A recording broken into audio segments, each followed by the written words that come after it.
The light of day had begun to fade.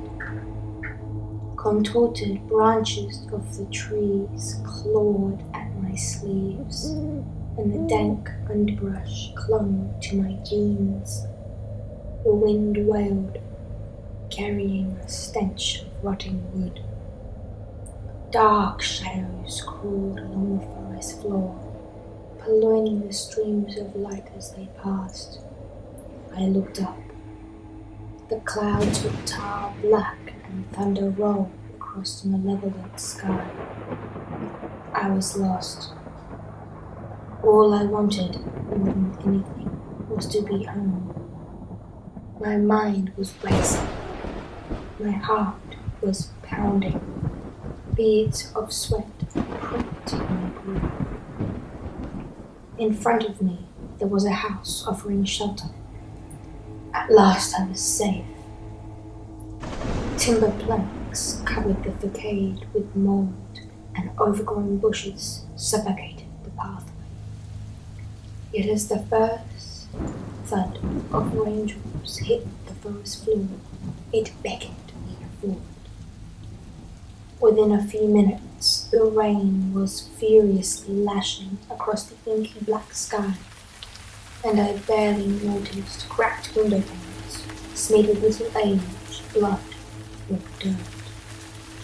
Cobwebs grey with dust from years of abandonment caught at my legs as I gingerly climbed the stairs.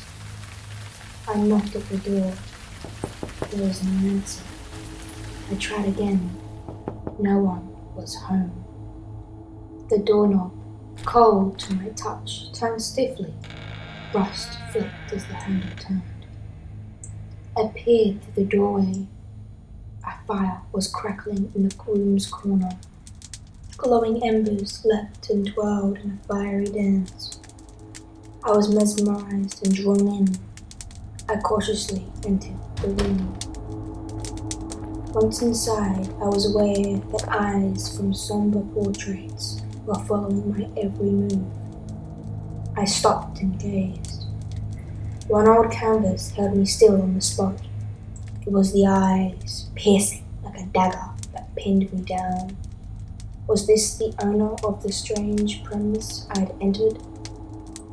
I knelt in front of the fire, warming my hands of stone.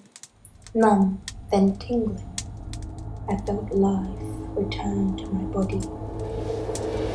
Suddenly, the door swung open and a gust of wind swept across the room. The fire went out. A chill tingled down my spine. An eerie silence echoed throughout the forest. Fear welled up inside of me. I could not move. Blood rushed to my head. I slowly glanced behind me, hardly daring to breathe. A bead of sweat slowly sluiced across my forehead. Horror seeped through my veins. I turned to stare. The piercing eyes had vanished, revealing a blank canvas. Bile rose in my throat, the acidic taste burning on my tongue. Blistering heat and acrid breath swept across the back of my neck. It reeked, coffin-like. My limbs were frozen. Bony fingers clamoured and clutched to link a chain around my neck, squeezing tighter, ever tighter, to drain my blood dry. Gimlet eyes met mine.